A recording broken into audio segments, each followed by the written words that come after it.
বিশ্বকাপ শেষ, বিশ্বকাপ হাফ শেষ আসলে। কারণ যেটা হয় যখন থেকে খেলা দেখছি একটা প্রত্যাশা থাকতো যে ওকে মানে একটু বোঝা শিখেছি, তারপরে যে ব্যান্টারিংটা যখন শুরু হয়েছে ইভেন ব্রাজিল আর্জেন্টিনার সব ইতিহাস মিলিয়ে যে ব্রাজিল আর্জেন্টিনা একটা ম্যাচ দেখবো ওয়ার্ল্ড কাপে। সো বেশ কয়েকবার এরকম সুযোগ তৈরি হয়েছে, গতবার একটা সিচুয়েশন তৈরি হয়েছিল, তার আগের বার একটা সিচুয়েশন তৈরি হয়েছিল যে ব্রাজিল আর্জেন্টিনা ফাইনাল দেখার 14 সালে। এবারও একটা মানে সমীকরণের হিসাব অনুযায়ী ব্রাজিল আর্জেন্টিনা সেমিফাইনাল হওয়ার কথা ছিল, but Brazil crashed out.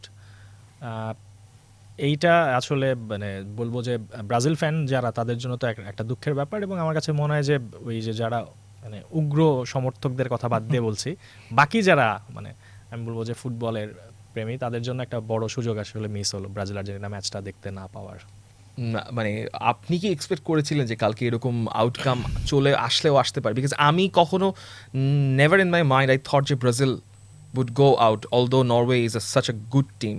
I mean, এখন বলতে হচ্ছে they are one of the contenders, কিন্তু somehow কি মনে হচ্ছে যে Brazil will not make it.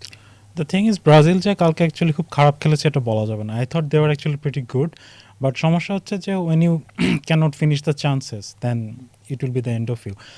First হাফে যখন পেনাল্টিটা পেলো, সো ওকে পেনাল্টি মিস করতেই পারে, বাট সেকেন্ড তারপর এনরিকের 1-on-1 মিসটা I think that was kind of like the turning point. এরপরে এই ব্রাজিলের মোমেন্টামটা যে একটা লস হলো, and they were just keep getting frustrated by a solid Norwegian midfield and defensive performance. And এরপরে যখন হালান্ড গোলটা দিয়ে দিল, I thought Brazil would be more attacking, but somehow they are more frustrating. So I think এটা mentally তাদের ওই একের পর এক ওই ডিসঅ্যাপয়েন্টমেন্টের জন্য ওই ফ্লোটাতে তারা যেতে পারেনি, যেটা আর কি ফার্স্টে মনে ছিল ফার্স্ট হাফে তারা যাবে। ব্রাজিল কালকে যে ফুটবল ম্যাচটা খেলেছে, এই football match definitely it's a tournament football. আপনি রেজাল্ট ওরিয়েন্টেড ম্যাচ খেলতে চাচ্ছেন, কিন্তু রেজাল্ট ওরিয়েন্টেড ম্যাচ খেলতে যাওয়ার চাইতে আপনি কি সামহাও আপনার নিজের গেমটাকে স্যাক্রিফাইস করে দিচ্ছেন? যে আমি নর্মালি হচ্ছে যে কয়টা ম্যাচ খেলেছি, 4টা ম্যাচ খেলেছি, 4টা ম্যাচ থেকে when I pressed higher, when I trap them into the mid block, তখন আমি কিছু ভুল বের করে তাদের থেকে কাউন্টার প্রেস করে গোল বের করেছি ফ্রম দেয়ার মিডফিল্ডার্স, এবং ভিনিসিয়াসকে আমি ওয়াইডে চান্স দিতে পেরেছি। কিন্তু গতকালকে দেখা গেল যে খুবই প্যাসিভ ব্লকে ব্রাজিল বসে থাকলো, অপশনসের জন্য ওয়েট করলো, কিন্তু সেই জন্য তো আপনার ওরকম মিডফিল্ডার দরকার যে একটু ইন্টেন্সলি প্রেস করে ভুল বের করার চেষ্টা করবে। সেটাকে আমরা ব্রাজিলের থেকে দেখছি, তা তো আমার মনে পড়ে না। না মানে ব্রাজিলের কালকের খেলাটাও যদি দেখেন, ভিনিসিয়াসের কথা বললেন যে গ্রেট চান্সটা যেটা এনরিক পেয়েছিল, সেই চান্সটাও কিন্তু ভিনিসিয়াসেরই ক্রিয়েট করে দেওয়া। এখন না, কাসেমিরো বলটা ওয়েট করেছিলেন, তারপরে ভিনিসিয়াস বলটা দিলেন। এখন কথা হচ্ছে যে যদি মানে ভিনিসিয়াসকেই সবখানে থাকতে হয় যে আমি বল বানাবো, আমার উপরে সবকিছু ডিপেন্ড করবে এবং আমি বলটা লাস্টে মানে গোলটাও আমাকে করতে হবে, তাহলে তো এটা আসলে কঠিন। এবং আরেকটা ব্যাপার হচ্ছে যে যেটা ফিদা বলছিলেন যে প্রথম গোলটা হওয়ার পরে যেটা মনে হলো যে ব্রাজিল আরেকটু, আমি ভেবেছিলাম যে তারা আরেকটু অ্যাটাকিং ইনিশিয়েটিভটা নিবে যেহেতু এক গোলে পিছিয়ে আছে। বাট আমরা কিন্তু ওই ধরেন থিয়াগো শেষ পর্যন্ত বেঞ্চেই থাকলেন, আমরা লুইস এনরিকে ছিল হয়তো বেঞ্চে থাকলেন, মানে আমার কাছে মনে হয়েছে কি আসলে কি আনচেলত্তির খুব বেশি অপশন ছিল না রিলাই করার, এটাই কি শেষ পর্যন্ত মনে হলো কিনা। কারণ দেখেন 34% পজিশন, এইটা নিয়ে আমার খুব একটা সমস্যা নাই, যদিও এটা ব্রাজিলের সঙ্গে যায় না। আসলে ব্রাজিল 34% পজিশন নিয়ে ম্যাচটা জিতে গেলেও হয়তো কথা হতো যে ব্রাজিল তাদের ফুটবলটা খেলে নাই। বাট যদি যেটা বলেন টুর্নামেন্ট ফুটবল, আনচেলত্তি হয়তো পরিস্থিতি অনুযায়ী এই সিচুয়েশনে গিয়েছিলেন, বাট আপনি যদি সুযোগ নিতে না পারেন, পেনাল্টি মিস করবেন, 1-on-1 মিস করবেন, এবং তখন পর্যন্ত তো আসলে নরওয়ের কথা যদি বলি, নরওয়ে ধরেন এই যে দুইটা সুযোগ যখন তৈরি হয়েছে, নরওয়ে আসলে কতটুকু তখনও তারা পজিশন রাখছিল অনেক, কিন্তু নরওয়ে কিন্তু আবার পজিশনাল দল না, বাধ্য, এবং এটা কিন্তু ওদের খেলায় আমার কাছে যেটা মনে হচ্ছে ওদের খেলায় ফুটে উঠেছে। ওদের যে কি বলবো যে ডিফেন্সিভ মিডফিল্ডার বার্গ এবং আয়ার, ওরা কিন্তু প্রচুর পাস দিচ্ছিলেন নিজেদের মধ্যে, এবং ওরা মিডফিল্ডের নিজেদের অর্ধে কিন্তু খুব বেশি ট্রানজিশন তারা সুযোগ পাচ্ছে না, এবং খেলাটা ঘুরে গেল যখন হচ্ছে আন্দ্রেয়াস শেলদোরপের ক্রসের কথা যদি আমরা বলি, তার আগ পর্যন্ত মনে হচ্ছিল যে গোলটা হয়তো ব্রাজিলই দিবে।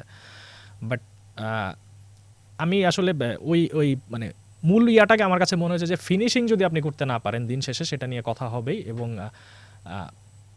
আরেকটা ব্যাপার হচ্ছে যে ওয়ার্ল্ড কাপের আগে তো বলা হচ্ছিল যে এই ব্রাজিল হয়তো ওই ব্রাজিল কিনা, এবং সেইটা বোধহয় আরেকবার মানে ফুটে উঠলো, এবং বেঞ্চ থেকে যে আসলে পার্থক্য তৈরি করে দেওয়ার খেলোয়াড় কম, এটাও আমার কাছে মনে হয়েছে। সো ব্রাজিলের অনেক কিছু ঠিক করার আসলে মানে সময় আছে। হেক্সা মিশন এটা একটা বাড়তি প্রেশার হয়ে 6টা ওয়ার্ল্ড কাপ আপনি জাস্ট ওই মিশনটাতেই ফোকাস করছেন যে ওকে হেক্সা মিশন, কিন্তু হেক্সা মিশনের জন্য আপনার যে গোলাবারুদ দরকার সেই গোলাবারুদ যদি আপনি নিয়ে না আসেন আপনাকে আসলে সাফার করতে হবে। কিন্তু হেক্সামিশনের গোলাবারুদ তো ছিল, মানে খাতায় পাতায় তো হেক্সামিশনের গোলাবারুদ থাকার কথা in terms of if you see the forward line. এনড্রিককে কেন আনচেলত্তি খেলান না সেটা নিয়ে অসংখ্য কথা মিম, হয়েছে। অসংখ্য কথাবার্তা। এনড্রিককে তাহলে খেলাচ্ছেন, লাস্ট ম্যাচেও তিনি 60 মিনিটসের আগে দিয়ে সাব করলেন, এই ম্যাচেও করলেন। It played dividend in Japan's match, it didn't in this match. Even মানে নেইমারকেও পর্যন্ত প্রবলেম সলভ করার জন্য ফাইনালি নামানো হলো, যেটা আনচেলত্তি বলছেন যে 60 মিনিটসের পর যদি দেখি যে 1-0 এখনো ডাউন, আমি জাপানের সঙ্গে নামাবো। And to be fair to Neymar, he did his part. পেনাল্টিটা part. পেয়েছে, গোল করেছে, so but did he do his part? Did he do his মানে his part. অ্যাটলিস্ট পেনাল্টিটা নিতে পেরেছে। মানে যেহেতু ফার্স্ট পেনাল্টিটা যেভাবে মিস করেছে, that was A poorly taken penalty. So ওই সেন্সে প্লাস নেইমারকে যখন নামানো হয়েছে, এমন না যে নেইমারকেও খুব বল দেওয়া হচ্ছিল বা কিছু।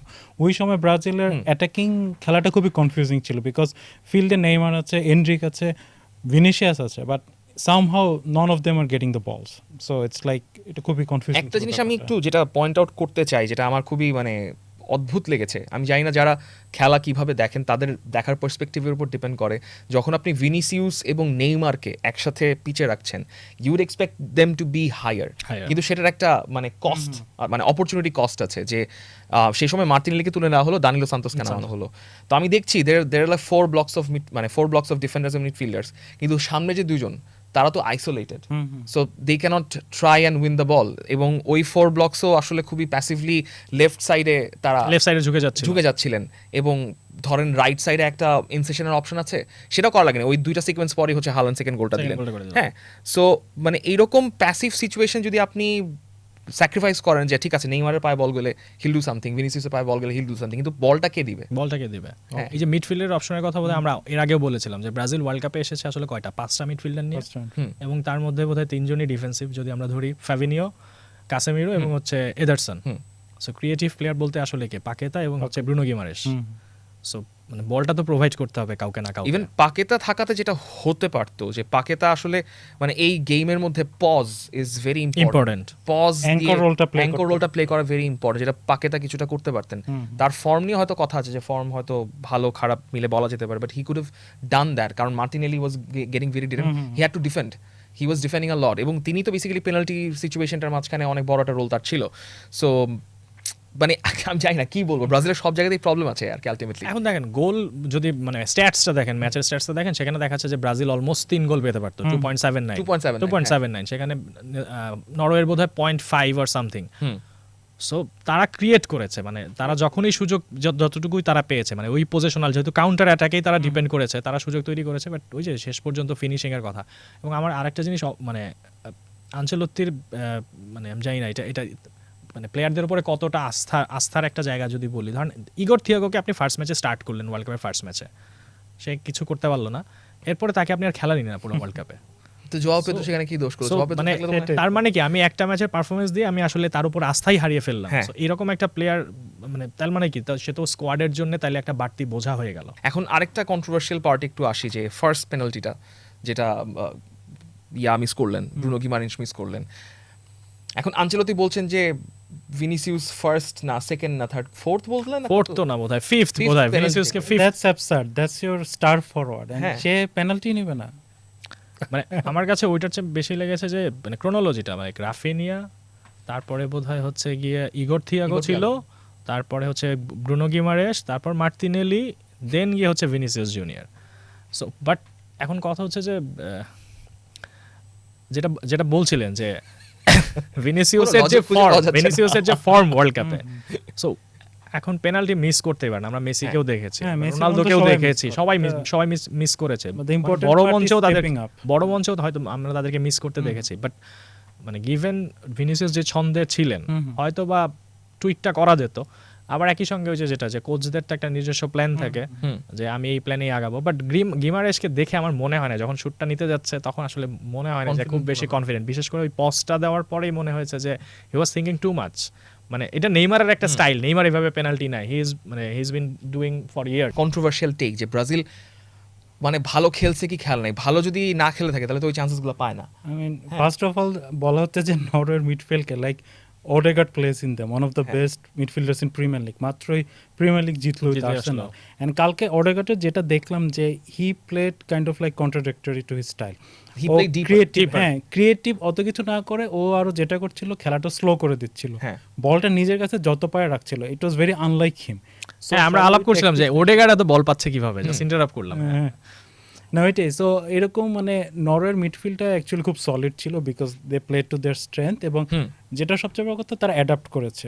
ওডেগার্ডের মতো প্লেয়ার, ক্রিয়েটিভ প্লেয়ার যদি জাস্ট এরকম বল পজিশনে নিয়ে সন্তুষ্ট থাকতেছে, so that means they played out the strategy well. কিন্তু ব্রাজিলের ক্ষেত্রে আমরা কি বলবো, আমরা কি এই ভার্ডিক্টে যেতে পারি যে ব্রাজিল ফাইনাল থার্ডে অপশনস ক্রিয়েট করার মতো ভালো খেলেছে, কিন্তু ওই যে অপশন স্কিল করার মতো ভালো খেলে নাই? না। মানে ইজ দ্যাট দি অ্যাসেসমেন্ট? মানে ওভারঅল চিন্তা করলে যে প্রথমত হচ্ছে যেটা পয়েন্ট থাকবে যে ব্রাজিল আসলে ব্রাজিলের যে ফুটবলটা খেলে সেই ফুটবলটা ব্রাজিল খেলে নাই। এটা To be আমাদের honest, final- এটা একদম ফাইনাল এটা অ্যাসেসমেন্ট। final ব্রাজিল সেই ব্রাজিলের ফুটবলটা খেলে নাই, পজিশন ছিল না বা যা কিছুই হয়েছে, তারা অনেকটা মানে দে আর হ্যাপি টু সিট ব্যাক, এরকম একটা জিনিস মনে হয়েছে।